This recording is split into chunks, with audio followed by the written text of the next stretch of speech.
नमस्कार, एग्रीमीटर में आप सभी का स्वागत है। मैं हूं ब्रिज द्विवेदी। आज के एग्रीमीटर में हम गेहूं के बारे में जांच पड़ताल करेंगे। गेहूं पर विस्तार से बातचीत करने के लिए हमारे साथ जुड़ रहे एग्रोकॉप इंटरनेशनल के head research Indrajit Paul sir. Sir, बहुत बहुत स्वागत है आपका द बोनस में। नमस्कार प्रीत जी। नमस्कार सर। हम लोग बातचीत शुरू करते हैं। गेहूं पर विस्तार से एनालिसिस करेंगे। पिछले साल की तुलना में अगर देखा जाए तो गेहूं की बुआई में बढ़ोतरी देखने को मिल रही है। सर, ऐसे में आपका इस साल गेहूं की बुआई को लेकर क्या कहना है? साथ ही ये भी बताइएगा चालू रबी सीजन में गेहूं उत्पादन को लेकर आपका क्या अनुमान रहेगा? जैसे रिसेंटली जो डिपार्टमेंट ऑफ एग्रीकल्चर का डाटा है सोइंग को लेके, उसके हिसाब से तो लगभग 17% हायर चल रहा है पिछले साल के हिसाब से गेहूं की बुआई, जो कि लगभग आपका 187.4 लाख हेक्टर्स के आसपास बुआई पहुंच चुकी है। और जो नॉर्मल एरिया है लगभग उसका 60% तो बुआई हो चुकी है। और अभी का जो प्रोग्रेस है इसको लेके अगर हम इसका पेस को लेके अगर हम बात करें तो लगभग आपको मान लीजिए 2.5 से 3% का एक्रेजेस इस बार बढ़ सकता है गेहूं में। और दूसरे रीजंस ये भी है कि अगर हम पोस्ट जो लेट सीजन रेंज जो देखे थे गेहूं की एरियाज में, जैसे राजस्थान, एमपी, यूपी, इन सब एरियाज में जो लेट सीजन रेंज थे उससे काफ़ी जो सोयल मॉइस्चर था वो रिप्लेनिश हो रखा है। इसीलिए सोयल मॉइस्चर लेवल्स जो है ये काफ़ी हायर है नॉर्मल से या पिछले साल से, जो कि एक एक्सेलेंट मतलब सिचुएशन है क्रॉप के लिए।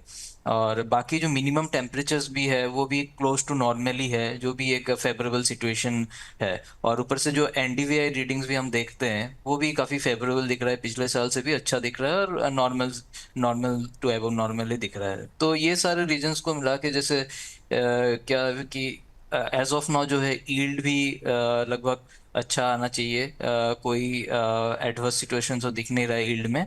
और एरिया भी लगभग आपका 2.5 से 3% बढ़ेगा, तो एरिया लगभग आपका मान लीजिए 336.3 लाख हेक्टर्स के आसपास रह सकती है फाइनल एक्रेजेस जो है। और प्रोडक्शन को लेकर अगर बात करें तो प्रोडक्शन भी आपका लगभग अराउंड, अगर गवर्नमेंट का जो प्रोडक्शन नंबर्स आएंगे वो लगभग 119.5 मिलियन मेट्रिक टन्स के आसपास रह सकती है, जो कि पिछले साल से लगभग 2.5 मिलियन मेट्रिक टन्स ज़्यादा रहेंगी। जो गवर्नमेंट का नंबर्स है, गवर्नमेंट का नंबर्स पिछले साल का 117.9 मिलियन मेट्रिक टन्स की थी। जी सर, हम सर आपसे ये भी समझना चाहेंगे। इंडस्ट्री की ओर से हम लोग देख रहे हैं कि गेहूं के एक्सपोर्ट को खोलने की मांग लगातार उठाई जा रही है। आपका इस पर क्या कहना है? साथ ही ये बताइएगा, अगर इंडस्ट्री के पास गेहूं का पर्याप्त स्टॉक और जो प्राइस कंट्रोल में है तो फिर निर्यात क्यों बंद रखा गया है? बिल्कुल, जैसे अभी इंडस्ट्री के तौर से काफ़ी डिमांड चल रहा है कि आप व्हीट एक्सपोर्ट्स या व्हीट प्रोडक्ट एक्सपोर्ट्स को एटलीस्ट ओपन कर दीजिए। और ये शायद से मेरे ख्याल से जो गवर्नमेंट का डिसीजन है काफ़ी जल्द ये डिसीजन आ भी सकता है कि wheat and wheat product exports का बैन जो है लिफ्ट हो सकता है, या फिर एक कोटा रिलीज कर सकता है कि इतने कोटे तक, लाइक 1 मिलियन टन का कोटा है, उसमें आप व्हीट प्रोडक्ट्स एक्सपोर्ट्स को कर सकते हैं इंडिया से। क्योंकि पहला रीज़न है कि इस बार एरिया भी अच्छा खासा दिख रहा है, जो हमने ऑलरेडी डिस्कस किया। वेदर भी काफ़ी फेवरेबल है, जो कि इंडिकेट कर रहा है कि प्रोडक्शन नंबर्स भी कहीं ना कहीं पिछले साल से ज़्यादा ही आएगी। और गवर्नमेंट के हिसाब से तो शायद वही 119.5 का नंबर्स दिख सकता है, जो कि एक रिकॉर्ड प्रोडक्शन भी रह सकता है अगर ऐसा हुआ तो। और इवन जो एफसीआई के स्टॉक्स है वो भी लगभग 4 साल के ऊपरी स्तर पे ही है, और काफ़ी कंफर्टेबल स्टॉक्स लेवल्स है। इसीलिए जब जैसे ये न्यू सीजन स्टार्ट होगा, फसल आना शुरू होगी मार्केट में, काफ़ी प्राइसेस पे इम्पैक्ट भी दिखेगा, प्राइसेस प्रेशर के अंडर आ जाएंगे। तो तब मुझे मानना है कि गवर्नमेंट एक बार अगर इसका क्लैरिटी ले ले कि जो ये वीट क्रॉप है इसका प्रोडक्शन नंबर्स कितना हो सकता है, एटलीस्ट जो फर्स्ट एडवांस एस्टिमेट आएंगे क्रॉप के, उसके बाद ही, एक क्लैरिटी के बाद ही शायद ऐसे कुछ डिसीजंस आ सकते हैं कि wheat and wheat exports ban को लिफ्ट किया जाए। सर, अब थोड़ा सा गेहूं डिमांड को लेकर भी बातचीत कर लेते हैं। मौजूदा समय में फ्लोर मिलों की ओर से अगर देखा जाए तो गेहूं की डिमांड कैसी नज़र आ रही है?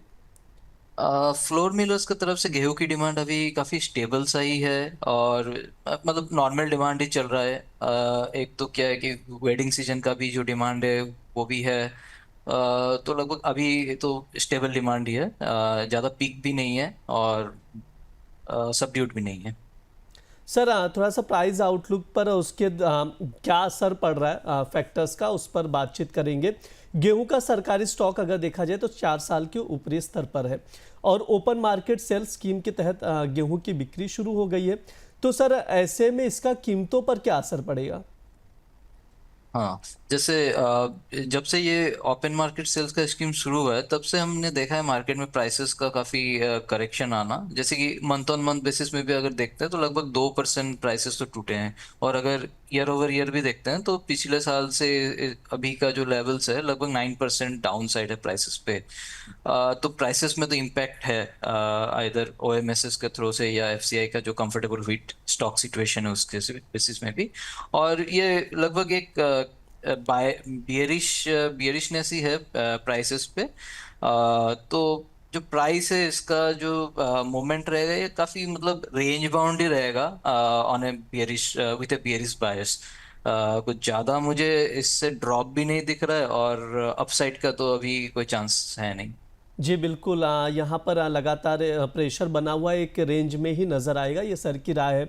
सर वैसे हम लोग भी मतलब दर्शकों को बता दें, बीते एक महीने में अगर देखा जाए तो गेहूं की कीमतों में गिरावट लगातार देखने को मिल रही है, आपने भी बताया। ऐसे में सर डिमांड और सप्लाई को देखते हुए दिसंबर तक का अगर मैं आपसे आउटलुक जानना चाहूँगा सर, दिसंबर तक का गेहूँ का प्राइस आउटलुक क्या रहेगा? जैसे व्हीट का चार्ट जो हम एनालाइज कर रहे थे वो उसका जो पैटर्न है एक स्ट्रॉन्ग डिसेंडिंग चैनल पे ही चल रहा है जो कि एक बियरिशनेस ही इंडिकेट कर रहा है।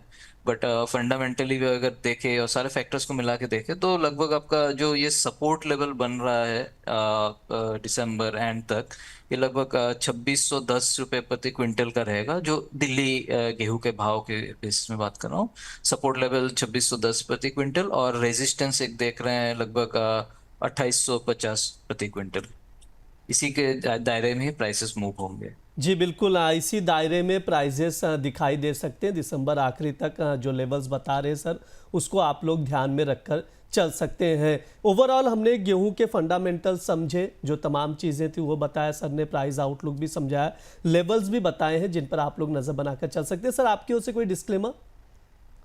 गेहूं में मेरा या मेरे कंपनी का कोई पोजीशन है नहीं, जस्ट फॉर इंफॉर्मेशन पर्पज हम ये शेयर करते हैं हमारा। बहुत बहुत शुक्रिया सर आज की चर्चा में जुड़ने के लिए। Thank you. ये हमारा एग्री मीटर शो है, इस दौरान तमाम एग्री कमोडिटीज़ पर विस्तार से बातचीत की जाती है। इस बार हमने गेहूं पर बातचीत की है। सर ने जिस तरह से चीज़ें बताई हैं उन पर आप लोग नज़र बनाकर चल सकते हैं। इसके अलावा आप लोगों को बता दें, द बोनस और AAFM पेश करें the growth multiplier Finfest and awards 2025 देश के फाइनेंस प्रोफेशनल्स का सबसे बड़ा कार्यक्रम, जहां फाइनेंस, पॉलिसी और वित्त जगत की हस्तियां जुटेंगी एक मंच पर। सबसे बेहतर एक्सपर्ट का सम्मान होगा। देश की म्यूचुअल फंड इंडस्ट्री की ऋण हमारे म्यूचुअल फंड डिस्ट्रीब्यूटर्स को सुना जाएगा। 12 और 13 दिसंबर को जुड़िए अमर उजाला द बोनस के साथ मुंबई के ललित होटल से लाइव। इसके अलावा आप लोगों को बता दें, जो इस कार्यक्रम की बातचीत की जाए तो टाइटल स्पॉन्सर किया है संचय ने। इसके अलावा डायमंड स्पॉन्सर है डबल टिक और प्लैटिनम स्पॉन्सर है द वेल्थ कंपनी और गोल्ड स्पॉन्सर है मोतीलाल असवाल। इनके सहयोग से इस कार्यक्रम का आयोजन किया जा रहा है। तो आप लोग जुड़िए, आइए इस कार्यक्रम में हिस्सा लीजिए, बातचीत किया जाएगा। फिलहाल के लिए इस शो में इतना ही। आप लोग बने रहिए द बोनस के साथ। धन्यवाद।